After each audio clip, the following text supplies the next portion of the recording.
muito bem-vinda. Estou feliz aqui de gravar mais um episódio de podcast aqui. A gente, nesse podcast, procura falar de direito, mas também falar sobre negócios e assuntos importantes que possam fazer sentido para você.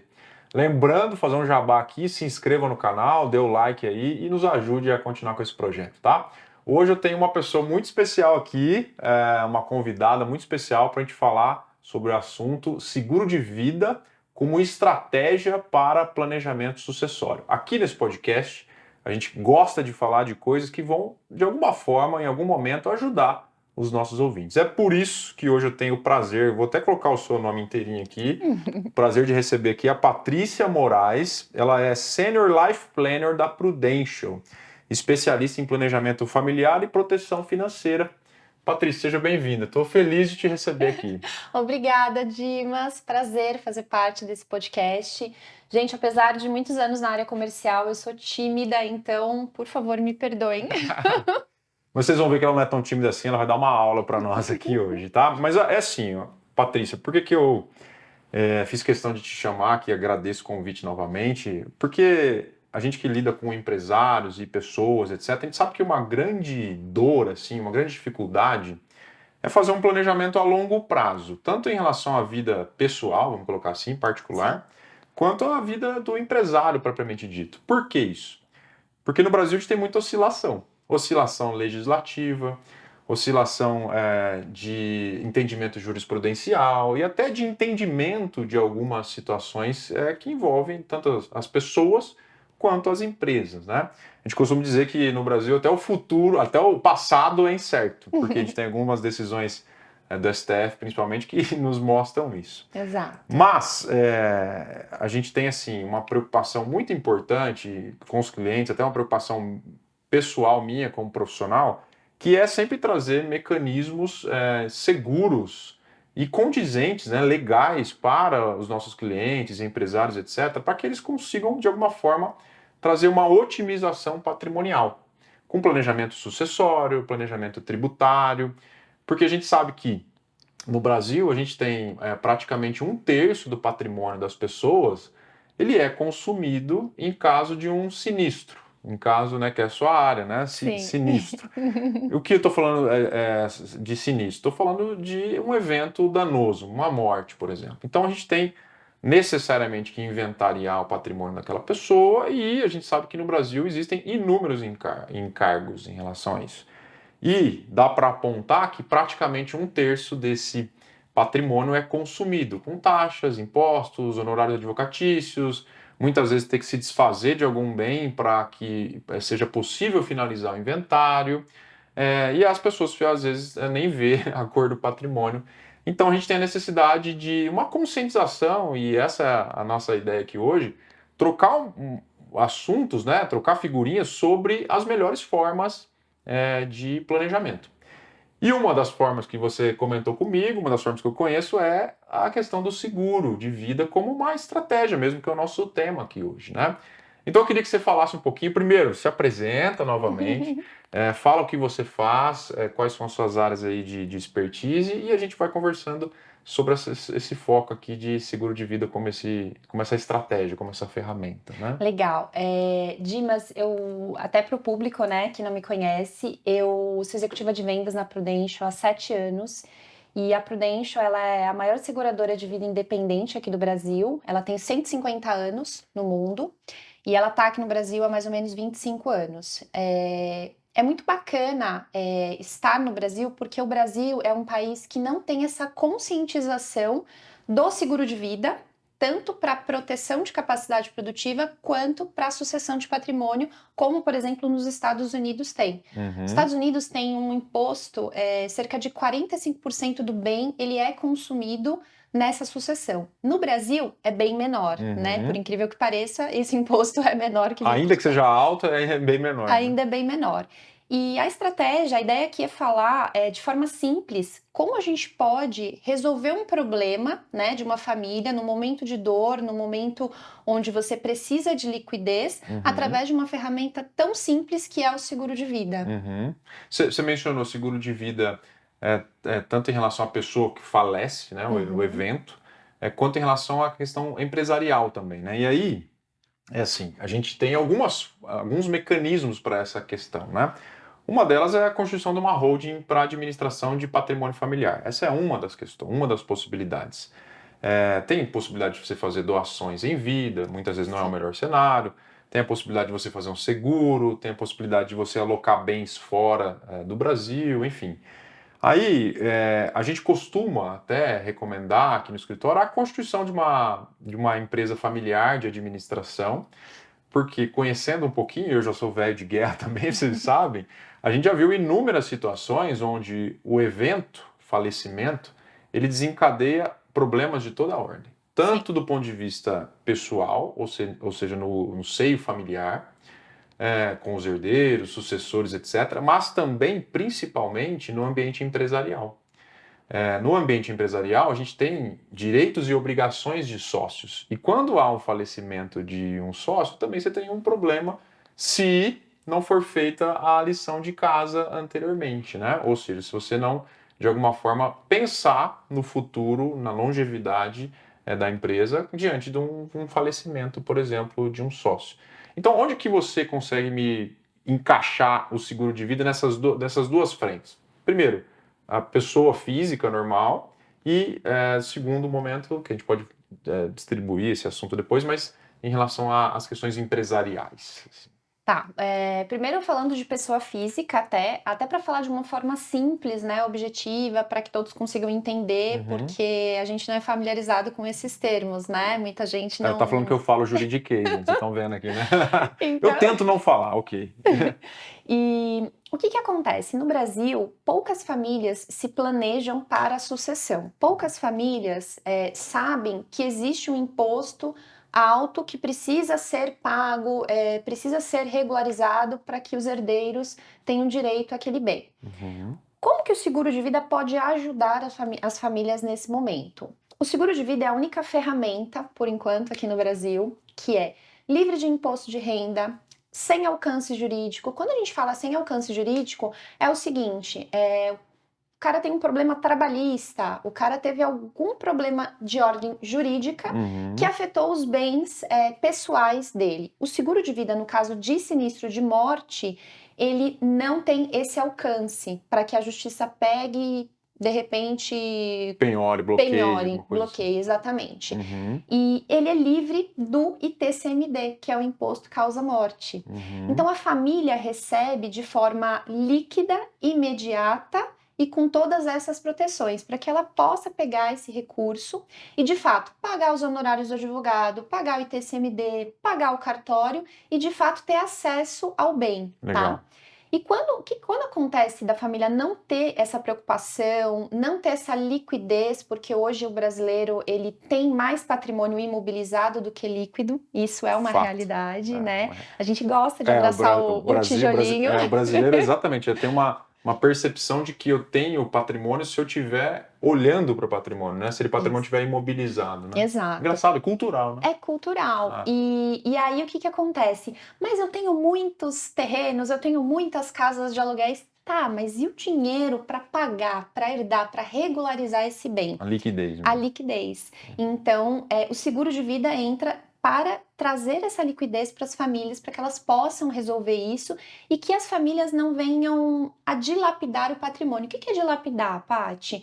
Bom, você tem lá vários imóveis e de repente precisa pagar todo o imposto de sucessão, Uhum. mas você não tem o dinheiro. Então você pega lá a casa que vale 1 milhão e vende por 50% do valor, Vai queimar o valor. vai queimar o patrimônio para que você possa pegar esse dinheiro e regularizar os outros bens. Então, na verdade, as famílias empobrecem, né, ao longo Uhum. das gerações, porque não tem essa preocupação de olhar com mais carinho para o inventário, olhar para os herdeiros e não deixar um problema, Uhum. né? Então, Interessante. Não, desculpa te interromper, mas eu acho que a questão é a seguinte, eu acho. A gente tem um preconceito e uma visão cética assim, em falar de morte. Quando a gente sim, fala de seguro, falar de planejamento sucessório, você tem que colocar na mesa um evento que você não tem controle, é, que é a morte. Né? exato. Todos nós, a certeza que nós temos aqui, a gente vai falecer, né? Todos nós, independentemente da sua... 100%. 100%. Então é um assunto que, ainda que seja incontroverso, vamos colocar assim, é um assunto que é tabu. Então, quando a gente faz essas estruturações, né, para clientes e até com sugestão de seguro, quando é o caso, é um assunto delicado, porque são poucas pessoas que têm a conscientização ou maturidade para entender que é melhor tocar nesse assunto doloroso em Sim, vida do que eventualmente você ter uma discussão que envolve daí discussão entre os herdeiros, entre eventualmente os cônjuges dos herdeiros sim. e tudo o reflexo que vem em razão disso. Aí eu queria te fazer uma pergunta. Eu tenho certeza que esse tipo de solução, por exemplo, nós estamos falando do primeiro aspecto aqui, né? Esse tipo de solução para pessoas físicas, enfim, não é uma assim, você não oferece um produto indiscriminadamente, você faz uma análise da peculiaridade da família, porque esse é o tipo de negócio, né, que a gente tem que fazer, entender a aspiração do patriarca ou da matriarca, das pessoas que vão ter os bens ali sucedidos, para entender a vontade delas, não é? Então eu Sim. queria que você me explicasse como é que você, como especialista, life planner, né, como é que você faz essa avaliação? E a gente não combinou isso aqui, gente. Então eu estou perguntando para ela, que eu sei que ela sabe, como que você faz essa avaliação. Ou seja, tem determinado tipo de família que tem esse perfil. Mais arrojado, menos arrojado, mais agressivo, enfim, o que for. E aí outras famílias que não, quer privilegiar alguém, de alguma forma nesse sentido. Como é que você faz essa avaliação, assim, essa análise? Eu falo que a venda, né, do seguro de vida, ela é consultiva, né? A gente precisa entender a necessidade de cada família. E tem um ponto importante do seguro de vida, que muita gente não sabe, mas Uhum. o seguro de vida, ele não segue a lei de herança. Então, você pode, de repente, contratar uma pólice de seguro de vida. Você tem lá 2 filhos e você pode deixar 100% para um filho, se você quiser. Você pode beneficiar um em Bene detrimento de outro. Exato. Assim como você pode deixar um sobrinho, um afilhado. Você não necessariamente precisa deixar os seus herdeiros legais. Isso é bacana porque as famílias têm suas diferenças, Uhum, uhum. cada família funciona de um jeito, né? E de repente ele tem a vontade de deixar para um filho que tem uma necessidade especial, de Sim. repente. O seguro de vida, ele pode ser pago em forma de renda. Isso é Uhum. legal porque é diferente você deixar X milhões de uma única vez ou determinar que a seguradora pague isso em forma de renda. Paulatinamente, com um percentual estabelecido e tal. Exato. Então o seguro de vida ele consegue trabalhar o detalhe de cada necessidade ali Entendi. daquela família. Então você faz uma avaliação prévia e Sim, entende o que se deseja. Porque uma das questões que a gente fala sobre planejamento sucessório, e a gente faz bastante isso aqui no escritório, é exatamente essa. Ou seja, entender qual é a vontade da pessoa. O sim. que você quer? Olha, eu quero que os meus bens sejam alocados dessa forma. Eu quero estabelecer, por exemplo, que os bens que serão transmitidos não se comunicam com as esposas, por exemplo, ou com Uhum. os maridos, porque a gente sabe que no seio familiar, muitas vezes você tem esse tipo de influência, né? Sim. Qual a influência? Dos cônjuges. Não necessariamente esses cônjuges têm perfeita harmonia em caso de falecimento. Eu já vi isso aqui inúmeras vezes onde uma simples contratação de um seguro ou a estruturação de uma holding familiar com uma estrutura coesa, com acordo de sócios e sendo feita da forma que tem que ser, que ela poderia evitar, esse tipo de estruturação poderia evitar uma série de dissabores, até questões ligadas a ameaças, injúrias, calúnias, perseguições, etc. E muitas vezes também já vi isso, dilapidação de patrimônio proposital. Não, eu vou vender esse imóvel, como você mencionou, vou vender esse imóvel mais barato mesmo, porque eu quero queimar, porque aquela outra pessoa lá, cônjuge, enfim, o que for, vai ter uma participação e eu quero então preteri-la, né? Quero diminuir a participação dela. Então, eu te perguntei isso de propósito, porque essa é uma análise que a gente deve fazer, né? Você Sim. como consultora, eu como advogado e as pessoas que estão nos ouvindo, esse tipo de trabalho é um trabalho customizado, é um É. trabalho, entre aspas, gourmet. Não dá para você apresentar uma solução que ela é replicável como se fosse um software de prateleira, né? Ah, tá aqui isso aqui para todo mundo. Não. É. Porque cada pessoa, cada família vai ter sua peculiaridade, a sua vontade, e o principal dessa história toda é fazer com que o desejo daquela pessoa que está contratando seja respeitado a partir do Exato. falecimento dela, né? Então é uma questão bem legal. Eu acho que é um trabalho gratificante até quando você entende que você está satisfazendo aquele desejo, aquela exigência em vida, não é? Isso, e é um trabalho consultivo, né? A gente faz realmente um diagnóstico, a gente entende a vida do cliente para poder trazer a melhor solução, que mais vai se encaixar. E o que é interessante é que o nosso trabalho, ele é um acompanhamento para a vida, né? Uhum. Então não é fiz uma venda aqui, nunca mais eu vou falar contigo. Não, é um acompanhamento que a gente faz porque as necessidades também mudam.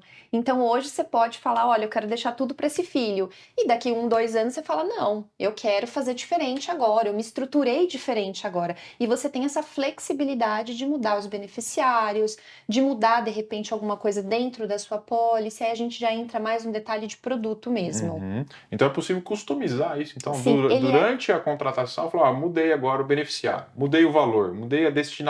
exatamente, ele é um trabalho Legal. customizado e é um trabalho de acompanhamento, onde a gente vai fazendo esse diagnóstico ano a ano, entendendo se a sua pólice ela tá adequada ao seu momento de vida. Por isso que é Life Planner, né? É. Legal. E eu queria que você falasse um pouquinho, a gente comentou no início, né, sobre a questão da falta de conscientização no Brasil ainda. O que você enxerga, assim, que você já está há muitos anos trabalhando na Prudential e tal, como que você enxerga o crescimento desse mercado, assim, no Brasil, especificamente?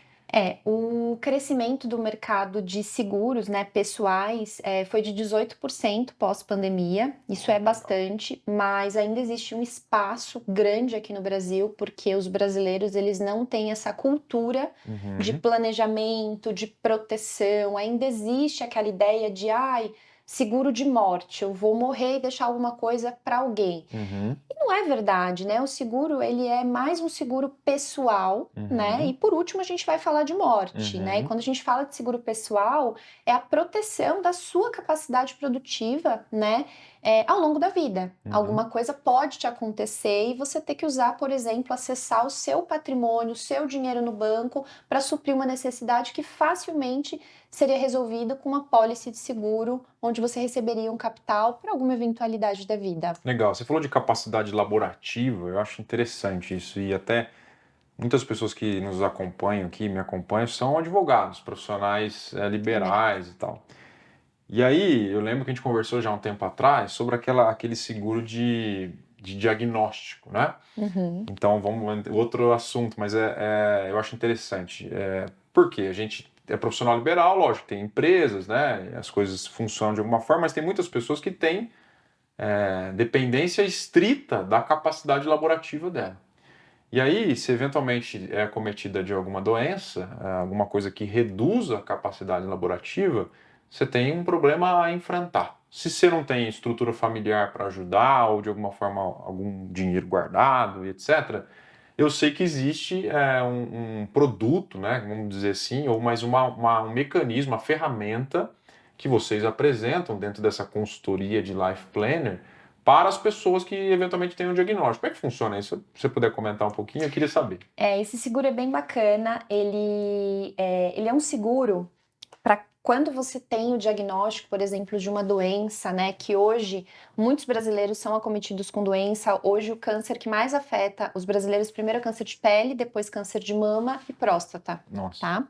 A gente tem um estudo dentro da Prudential dos sinistros mais pagos nos últimos anos e a faixa etária de sinistros de doenças pagos são 45 anos. Caramba. Então, assim, é jovem, É, né? E nem não no meio da vida, né? exato, e as pessoas não morrem da doença Uhum, propriamente, elas se tratam e seguem a vida, né? uhum, E a medicina está muito avançada, só que isso custa, né? O plano de saúde a gente sabe que hoje não paga tudo, paga uhum. muito pouco, né? Quando paga alguma coisa. E você vai ter problemas, né, em relação à extensão de cobertura, etc, né? Exatamente. E 80% dos meus clientes, eles são profissionais liberais, médicos, advogados e muitas vezes estão em início de carreira, que é o momento onde você fala, ainda não construiu a sua independência financeira, Uhum, porque está iniciando, né? Isso vai levar um tempo. E se essa doença acomete essa pessoa nesse momento de construção de patrimônio, ele tem que acessar a família, como você disse, se tiver, né, o uhum. respaldo financeiro da família, acessar um dinheiro guardado, que na verdade é o início da construção da garantia dele para a terceira idade, Vai ter que usar a reserva, de etc. forma antecipada, ou realmente ficar dependendo de um serviço de saúde aí não tão Bom, então a gente tem esse seguro onde ele recebe pelo diagnóstico de doença e hoje a gente tem a cobertura mais completa, tá? Dentro das seguradoras hoje no Brasil, que cobre um rol de 25 diagnósticos. Legal. E ele recebe, com esse dinheiro, ele pode se tratar ou se ausentar do trabalho para se tratar, sem a preocupação financeira de ter que pagar as contas no mês seguinte, porque ele tem um capital de seguro para isso, Legal. Então, desenhado tive para isso. entre aspas, um simples diagnóstico, você aciona a pólice vai te rentabilizar conforme você combinar antes. Exatamente, Ah, conforme você desenhou. é um planejamento em vida mesmo, É em super vida. relevante. É por isso que eu quis comentar, porque, como eu mencionei, né, você falou que seus clientes são também profissionais liberais, muita gente me acompanha aqui e aí já me questionaram até em relação a isso, etc. Eu tenho esse produto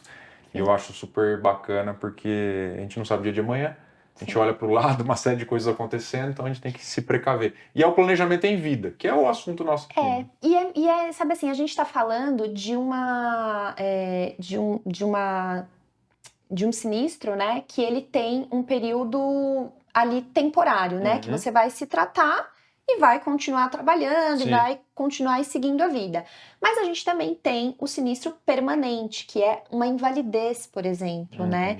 E a invalidez, ela pode ser total ou parcial. Parcial, quando a gente fala aí de um profissional, como médico, por exemplo, perdeu o movimento da mão, né? Ele Sim. nunca mais vai operar. Um cirurgião, né? Por Cirurgião. exemplo, se tiver um problema, tô jogando tênis ou sei lá, qualquer Exato. acidente, você E tem um a problema. Prudential tem essa cobertura que cobre inclusive o movimento de pinça, que é um movimento muito sensível, né? E a Prudential tem, onde você contrata o capital segurado e custa muito pouco, né? Principalmente para pessoas jovens, onde você pode ter essa proteção e realmente ficar tranquilo em relação a isso. Legal, ótimo. Bom, legal. Então a gente falou sobre pessoas físicas, que eu acho que faz todo sentido, essa questão de diagnóstico complementa o que eu imagino de importância, né, para a pessoa física. E aí vamos falar um pouquinho das questões ligadas ao ambiente empresarial. Então eu vou te falar o que a gente faz aqui, tá? A gente faz também esse tipo de planejamento para empresas. Então a gente organiza a empresa, organiza a saúde da empresa, né, com planejamento tributário, eventualmente recuperação de créditos tributários, né, aqueles tributos que foram pagos a maior, que você tem a possibilidade de pedir ao governo que faça uma restituição via compensação, etc. E organiza a casa. E aí, uma das questões que a gente se propõe também a fazer é estruturar a relação entre os sócios. Da mesma forma que no ambiente familiar, na sucessão, a gente pode ter um tipo de problema com os herdeiros, né? Herdeiros eventualmente litigando e etc. Na empresa também isso pode acontecer.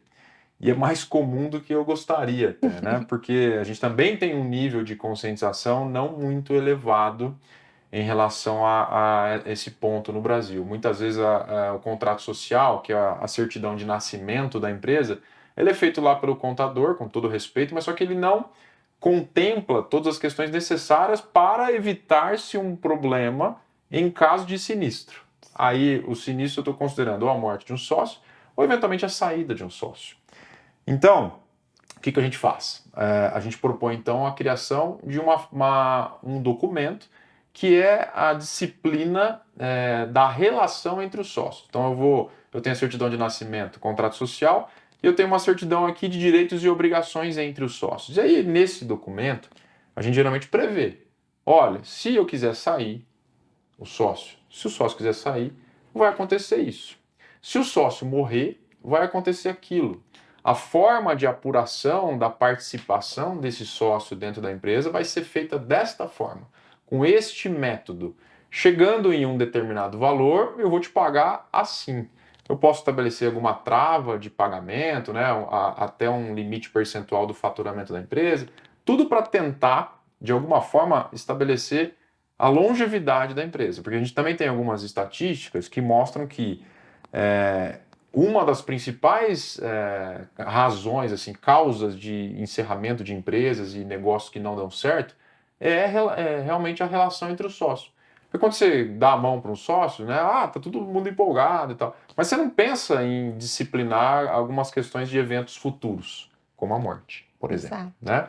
Então a gente cria esse tipo de estrutura. Eu queria te ouvir nesse sentido. Onde que você encaixa o seguro de vida, vamos pôr, empresarial, para um sócio? A gente sabe que todo CNPJ é composto por um CPF, então precisa de um seguro para um sócio dentro dessa organização empresarial. Porque muito se fala, e a gente comentou bastante aqui, sobre o seguro de vida das pessoas, entre aspas, físicas, normais, que não estão vinculadas a uma sociedade empresária. Mas também há a possibilidade de encaixar isso dentro de uma sociedade empresária, certo?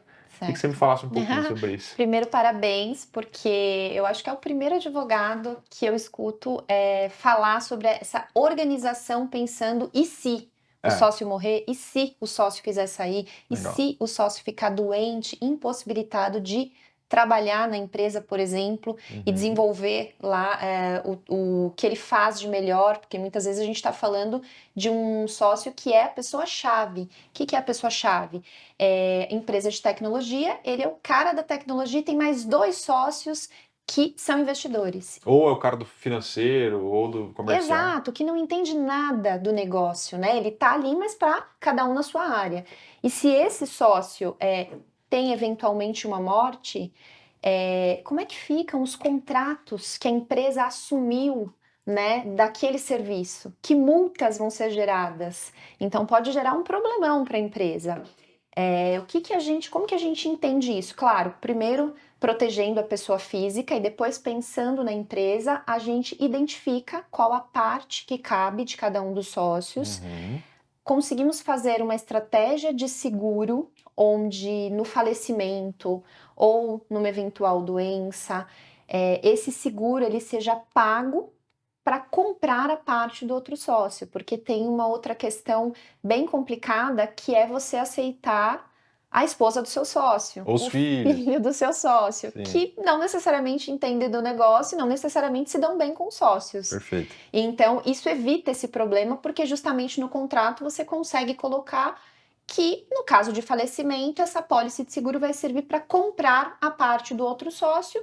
E aí a gente não precisa aceitar a família, a gente simplesmente compra e segue dali para frente. Olha só que interessante, porque é um assunto que tem muita conexão mesmo com o que a gente faz aqui, porque assim, essa previsão de entrada de herdeiros, esposos, etc., a gente consegue travar isso, juridicamente falando, nesse acordo de Legal. sócios, se for numa sociedade limitada, ou acordo de cotistas, se for numa sociedade anônima, que tem um porte maior e tal. Mas sempre vai envolver o pagamento dos Sim, sócios remanescentes, ou sócios que estão em vida, né, que não faleceram, para os herdeiros com essa participação respectiva. Então significa o seguinte: ainda que eu crie estruturas para que a empresa consiga continuar ativa e não tendo um desfluxo de capital, ou seja, ela não vai ter que enfiar a mão no bolso e pagar não sei quantos milhões ou a participação respectiva daquele sócio, eu consigo criar essa estrutura, mas vai envolver pagamento, sim, certo? Por que vai envolver pagamento? Porque vai ter que pagar a participação naquele sócio. Então vamos supor que a gente tem uma empresa que tem 3 sócios, 33,33%. Se a empresa tem capital de 30 milhões, a gente vai ter que dividir isso e ressarcir a família, pagar. E aí tem uma série de discussões judiciais, não quero entrar no juridiquês, mas uma série de questões judiciais. Qual que é o valor da empresa? Existe ativo intangível? Tem marca? Tem contratos futuros? Tem prospecção no mercado? Qual é o valuation dela? Não sim, necessariamente aquele valuation do capital social, certo? sim. Você tem um valor de mercado. Então isso gera uma série de desdobramentos. Só para ainda que a gente consiga criar uma estrutura, olha, o sócio que morreu, você vai ter sua estrutura recomposta, a sua participação recomposta, utilizando esse método aqui contábil, por exemplo. E você vai receber sua participação em 60 vezes, em 12 vezes, 24 vezes, o que for. Mas você vai envolver Dinheiro. dinheiro.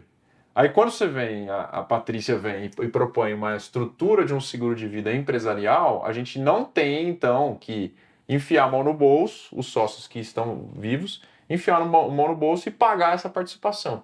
O evento, o sinistro, a pólice é acionada e essa participação quem vai pagar é a Patrícia. É a A Prudência. Prudência. É isso, eu entendi certo? Mas o que é interessante é que muita gente não sabe mas a apólice de seguro, a modalidade de apólice de seguro que a Prudential comercializa é uma apólice de seguro resgatável. O que isso quer dizer? Não sei também.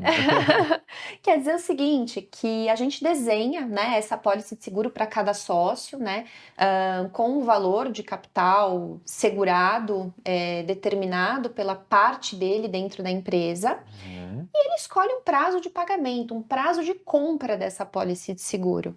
Vamos supor que ele escolha 10 anos, 20, 30, enfim, o que for mais confortável para a empresa, o que ficar mais interessante dentro da estrutura da empresa.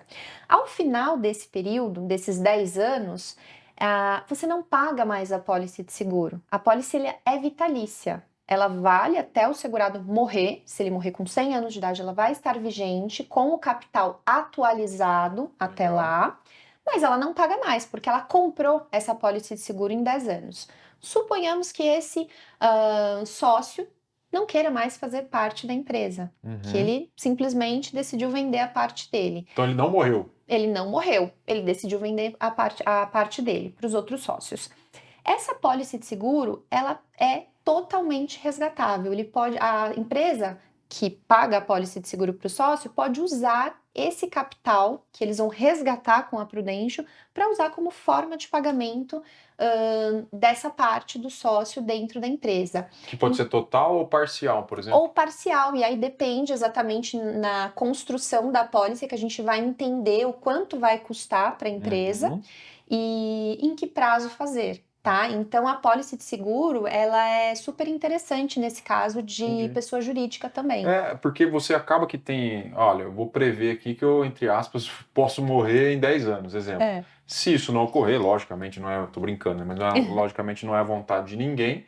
Eu vou resgatar o valor ali para exercer o meu direito de retirada, vamos colocar assim. A gente chama isso no direito de retirada, né? Ou seja, eu não quero mais ser sócio, por qualquer razão. Exato. Aí vai ter essa previsão no acordo de sócios da existência dessa apólice, aciona-se essa apólice, o valor que a Prudential vai pagar para a empresa usa para rentabilizar a forma de pagamento ou o valor de pagamento desse sócio. Exato, exatamente. Então, de novo, né? Um amadurecimento e uma conscientização de um planejamento em vida. Exato. Né? Porque você tem essa possibilidade de não morrer, mas só que vai exercer isso em vida. Né? Exato, e assim, a apólice de seguro, nessa modalidade, ela te dá o poder de escolha, o que é muito legal. Escolher ter uma apólice de seguro vitalícia, não pagar mais por isso, né? Ou simplesmente resgatar e, ok, bacana, me protegeu, nada aconteceu, eu quero meu dinheiro de volta. E você tem o retorno disso, atualizado. Legal. Muito legal. Essa questão resgatável eu não conhecia. Muito legal. É bem interessante. Ela é usada muito nos Estados Unidos, Europa. A Prudential, né, usa o nome Whole Life fora. Então, ela é bem vendida lá exatamente por conta dessa tributação ser mais alta. Legal. Falando em tributação mais alta, a gente está no momento, a gente já até gravou aqui, acho que 2 episódios do nosso podcast para falar sobre reforma tributária. Nós estamos num momento aí decisivo para isso, né? Isso deve ocorrer rapidamente. E a gente tem aqui no Brasil um governo com uma sanha arrecadatória, um perfil de arrecadação.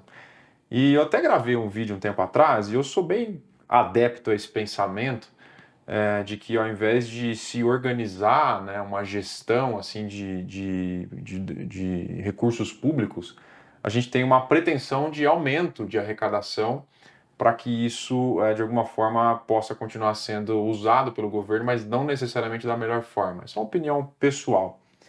E dentro disso, a gente tem um movimento agora sobre a tributação de empresas fora do país, as famosas offshores, né?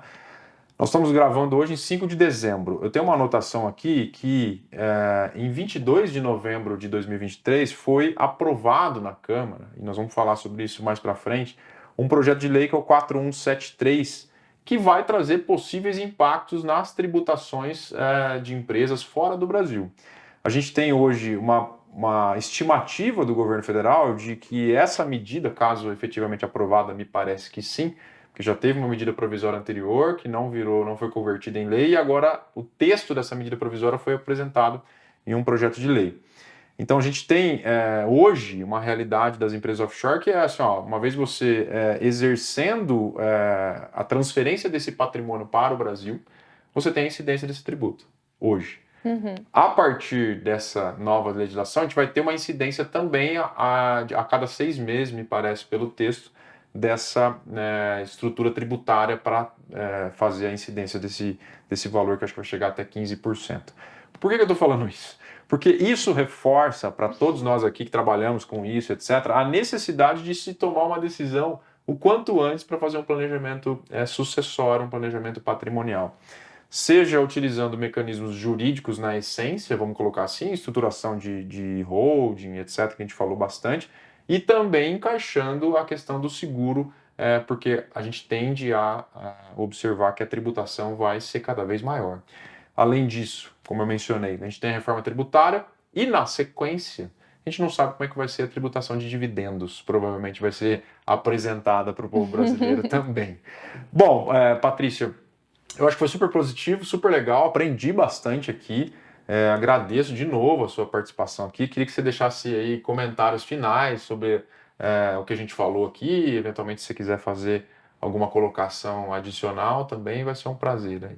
Obrigada, Dimas. Foi um prazer participar do podcast, falar um pouquinho desse assunto, que é um assunto tão importante na vida dos brasileiros, né? Sim. A proteção em vida e também a proteção do seu patrimônio numa sucessão. É um assunto pouco falado no Brasil, mas que pós-Covid, né? É uma situação tão difícil que a gente passou, as famílias começaram a olhar com mais cuidado para isso. Então, Sim. muito bacana, adorei participar. Que legal, que legal. É isso aí, fico feliz também, de novo te agradecendo aqui, aprendi bastante, como eu disse.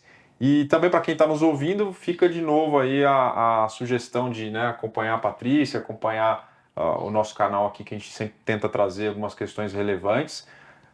Questões de sucessão, questões de planejamento, elas necessariamente precisam passar por uma conscientização. Quando você tem esse discernimento, então você acaba que necessariamente vai encarar essas situações, essas sugestões, essas ferramentas, seja ela qual for, de uma forma mais natural, né? Sim. Porque fazer um seguro não é intuitivo, não é natural. Você está querendo prever alguma coisa que você não quer que aconteça. Da mesma forma, prever, se criar um planejamento de uma sucessão menos dolorida, né? Ou mais confortável, menos onerosa, né? Com uma otimização tributária importante. Então, esse recado fica aqui final para quem está nos ouvindo, e existem inúmeras ferramentas para que a gente enfrente essa situação. De novo, muito obrigado pela sua audiência. Lembrando aí, é importante para nós que você clique aí no curtir, se inscreva aqui no canal, parece blogueiro falando, né? E compartilhe também esse vídeo, esse conteúdo para quem você acha que faz sentido esse tipo de discussão que a gente trouxe aqui hoje, tá bom? Patrícia, mais uma vez, obrigado. Obrigada. Até mais, pessoal. Um abraço.